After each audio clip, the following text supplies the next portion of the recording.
Hi friends, welcome back to my channel. അപ്പോൾ ഇന്ന് നമ്മൾ ചേന വെച്ചിട്ട് വളരെ എളുപ്പത്തിൽ ചെയ്യാൻ പറ്റുന്ന ഒരു നാടൻ റെസിപ്പിയാണ് ചെയ്യുന്നത്. അപ്പോൾ എല്ലാവരും ട്രൈ ചെയ്തിട്ട് ഫീഡ്ബാക്ക് അറിയിക്കാൻ മറക്കരുത്.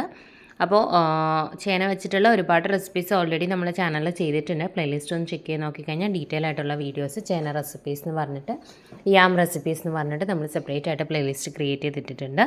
കാണാത്തവർ അതെല്ലാം ഒന്ന് കണ്ടു നോക്കുക. ചേന തീയൽ ചെയ്തിട്ടുണ്ട്.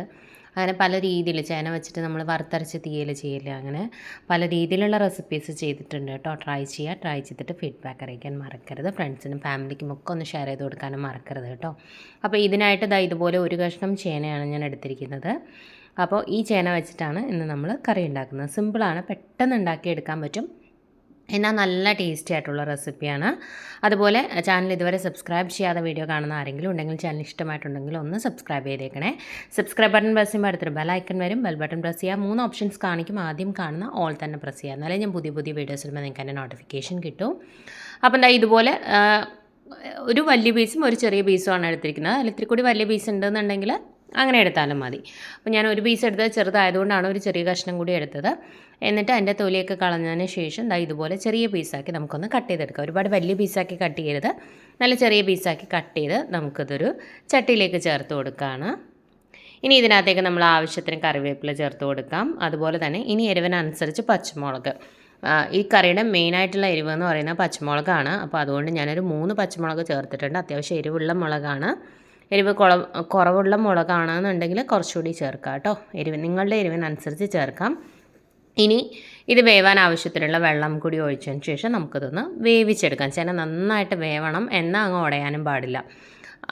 നല്ലപോലെ വേവണം, ഉടയുന്നൊരു പരുവാവണം, എന്നാൽ ഉടയാനും പാടില്ല. ആ ഒരു പരുവത്തിൽ കേട്ടോ. ഇതിനകത്തേക്ക് ഒരു 1/4 ടീസ്പൂണിൽ താഴെ മുളക് പൊടിയും ഒരു 1/4 ടീസ്പൂണോളം മഞ്ഞൾപ്പൊടിയും കൂടി ഞാൻ ചേർത്തിട്ടുണ്ട്. ചില ചേനയിലാണെങ്കിൽ മഞ്ഞൾപ്പൊടിയും മുളക് പൊടിയും ചേർത്ത് കഴിഞ്ഞാൽ വേവാനുള്ള ബുദ്ധിമുട്ടുണ്ടാവും. ഇത് വീട്ടിലുണ്ടായത് തന്നെയാണ് കേട്ടോ, പെട്ടെന്ന് വേവുന്നതാണ്. അതുകൊണ്ടാണ് ഞാൻ ഈ ഒരു സ്റ്റേജിൽ ചേർത്തത്. ഉപ്പ് ഞാനിപ്പം ചേർക്കുന്നില്ല, ചേന വെന്ത് വരുമ്പോൾ മാത്രമേ ചേർക്കുന്നുള്ളൂ. അപ്പോൾ അങ്ങനെയുള്ള വേവാൻ ബുദ്ധിമുട്ടുള്ള ചേനയൊക്കെ ആണെന്നുണ്ടെങ്കിൽ ഒരു കാര്യം ചെയ്യുക, നിങ്ങളൊരു 75% വെന്തതിന് ശേഷം ഞാൻ ഉപ്പ് ചേർക്കും. ആ ടൈമിൽ നിങ്ങൾ മഞ്ഞൾപ്പൊടിയും മുളക് പൊടിയും ചേർത്താൽ മതി കേട്ടോ. ഇപ്പം ചേർക്കണം എന്നില്ല, ചില ചേന വേവില്ല. അപ്പോൾ അതൊന്ന് വെന്ത് വരട്ടെ. ഈ സമയത്ത് ഒരു 1.5 പിടിയോളം തേങ്ങ എടുക്കുന്നുണ്ട്, ഒരു 3-4 ചെറിയ ഉള്ളി, എന്നിട്ട് ഒരു 1/2 ടീസ്പൂൺ ചെറിയ ജീരകം, നല്ല ജീരകമാണ്, അതും കൂടി ചേർത്തിട്ട് കുറച്ച് വെള്ളം ഒഴിക്കാവൂ. കുറച്ച് വെള്ളം ഒഴിച്ച് നല്ല ഫൈനായിട്ട് നമുക്കൊന്ന് അരച്ച് കൊണ്ടുവരാം. അതുപോലെ തന്നെ വെള്ളത്തിൻ്റെ അളവ് കൂടാതിരിക്കാൻ പ്രത്യേകം ശ്രദ്ധിക്കുക. നമ്മൾ ഈ ചേന വേവിക്കാൻ വെള്ളം ഒഴിച്ചല്ലോ, അതും ഓവറായിട്ട് വെള്ളം ഒഴിക്കരുത്. ചേന വേവാൻ ആവശ്യത്തിനുള്ള വെള്ളം മാത്രം ഒഴിച്ചു കൊടുക്കുക. അല്ലാന്നുണ്ടെങ്കിൽ ലാസ്റ്റ് ആകുമ്പോഴേക്കും നമുക്ക് ഒരുപാട് ലൂസായി പോകും കറി.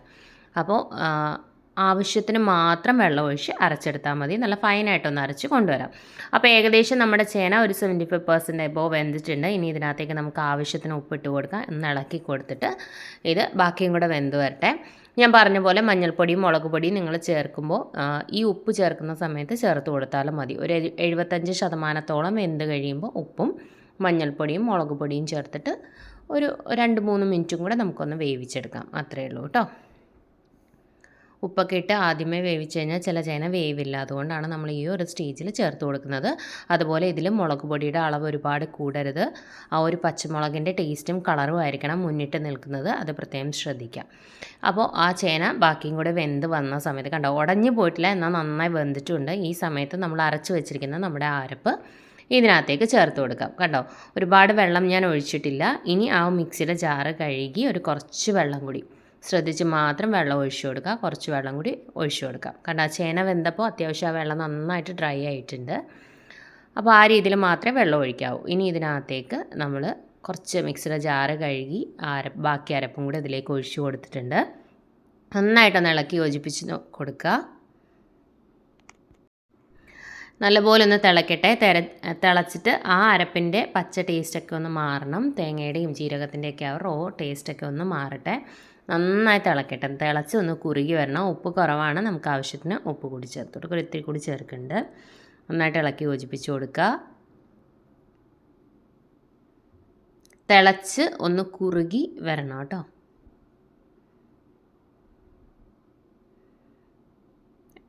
ഇളക്കി കൊടുക്കുക. അടി പിടിക്കാതിരിക്കാൻ പ്രത്യേകം ശ്രദ്ധിക്കണം. കാരണം വെള്ളം നമ്മൾ കുറവാണല്ലോ എടുത്തത്, അതുകൊണ്ട് തന്നെ ഇടയ്ക്കിടയ്ക്ക് ഇളക്കി കൊടുത്ത് നന്നായിട്ട് തിളപ്പിച്ചെടുത്താൽ മതി. ഇതിൻ്റെ കൂടെ വേണമെന്നുണ്ടെങ്കിൽ നമുക്ക് നേന്ത്രക്ക അല്ലേ, പച്ച നേന്ത്രക്ക. അപ്പോൾ ഇതിൻ്റെ പകുതി, ഞാനിപ്പോൾ എടുത്ത ചേനയുടെ പകുതി അളവെടുത്താൽ മതി ചേനയും. സെയിം അളവിൽ, ഇപ്പോൾ 1 കപ്പ് ചേന എടുക്കുകയാണെങ്കിൽ 1 കപ്പ് പച്ച നേന്ത്രക്ക, ആ രീതിയിൽ എടുക്കാം. നമ്മൾ ഇപ്പോൾ 1/2 കപ്പ് ചേനയാണെങ്കിൽ 1/2 കപ്പ് പച്ച നേന്ത്രക്ക, ആ രീതിയിൽ എടുക്കാം കേട്ടോ. അപ്പോൾ ഇത് നന്നായിട്ടൊന്ന് തിളച്ച് ഒന്ന് കുറുകി ആ തേങ്ങയുടെ ആ ഒരു പച്ചരപ്പിൻ്റെ ടേസ്റ്റൊക്കെ ഒന്ന് മാറിക്കഴിയുമ്പം ഫ്ലെയിം നല്ല ലോയിൽ വെക്കുക. എന്നിട്ട് ഇതിനകത്തേക്ക് തൈര് ചേർത്ത് കൊടുക്കാം. 1 കപ്പ് തൈര് വരെ ചേർക്കാം. പക്ഷേ ഓവർ പുളിയുള്ള തൈരാവരുത്, എന്നാൽ തീരെ പുളി ഇല്ലാതെ ആവരുത്. അത്യാവശ്യം പുളി ഉണ്ടാവണം. ഇത് തിളയ്ക്കാൻ പാടില്ല. നല്ല ലോയിൽ വെച്ചിട്ട് ജസ്റ്റ് ഒന്ന് ചൂടാക്കി എടുക്കാനേ പാടുള്ളൂ. ഇതിപ്പോൾ ചട്ടി ആയതുകൊണ്ടാണ് ജസ്റ്റ് ആ ഒരു തിള വരുന്നത്. പെട്ടെന്ന് തന്നെ ഒന്ന് ചൂടായി കഴിയുമ്പോൾ അപ്പോൾ തന്നെ ഫ്ലെയിം ഓഫ് ചെയ്ത് കൊടുക്കാം. ഇരിക്കുമ്പോൾ ഒന്നുകൂടി ഒന്ന് കുറുക്കും. തൈര് ഒരുപാട് ചേർത്ത് കഴിഞ്ഞാലും വെള്ളം പോലെ ആയിപ്പോവും. അപ്പോൾ ഞാൻ മിക്സിയുടെ ജാറിലിട്ട് ജസ്റ്റ് ഒന്ന് പൾസ് മോഡിൽ കറക്കി കട്ട ഉടച്ച് കൊടുത്ത തൈരാണ് ചേർത്തിരിക്കുന്നത്. ഒരു 1/2 to 1 കപ്പ് വരെ നമുക്ക് ചേർത്ത് കൊടുക്കാം. കൺസിസ്റ്റൻസിക്ക് അനുസരിച്ച് ചേർത്ത് കൊടുക്കണം കേട്ടോ. ഇതാണ് ഞാൻ പറഞ്ഞത്. അല്ലാന്നുണ്ടെങ്കിൽ നമ്മൾ ആദ്യം ഒരുപാട് വെള്ളം ചേർത്ത് വേവിച്ചെടുക്കുകയും അരപ്പിൽ ഒരുപാട് വെള്ളം ചേർത്ത് കഴിഞ്ഞാൽ തൈര് ചേർക്കുമ്പോൾ ഒരുപാട് വെള്ളം പോലെ ആയിപ്പോവും. അതുകൊണ്ട് അതൊന്ന് ബാലൻസ് ചെയ്ത് ചേർത്താൽ മതി. എന്നിട്ട് ലാസ്റ്റ് കുറേശ്ശെ തൈര് ഒഴിച്ച് മിക്സ് ചെയ്ത് എടുത്താൽ മതി. ആദ്യം തന്നെ 1 കപ്പ് ഒരുമിച്ച് ഒഴിക്കരുത്. മിക്സ് ചെയ്ത് ഇപ്പോൾ ഒരു 1/4 കപ്പൊക്കെ മതി എന്നുണ്ടെങ്കിൽ അതിൽ നിർത്താം കേട്ടോ. ഓവർ പുളിയുള്ള തൈരായാലും ടേസ്റ്റ് ഉണ്ടാവില്ല, എന്നാൽ തീരെ പുളി കുറവാണെങ്കിലും ടേസ്റ്റ് ഉണ്ടാവില്ല. ഇനിയിപ്പോൾ നല്ല പുളിയൊക്കെ ഉള്ള തൈരാണെന്നുണ്ടെങ്കിൽ ഒരു നുള്ള് പഞ്ചസാര കൂടി ചേർത്ത് കൊടുത്താൽ കൂടുതൽ ടേസ്റ്റാണ്. അതുപോലെ ഉലുവ വറുത്ത് പൊടിച്ച പൊടി ഒരു നുള്ള് ചേർക്കാം.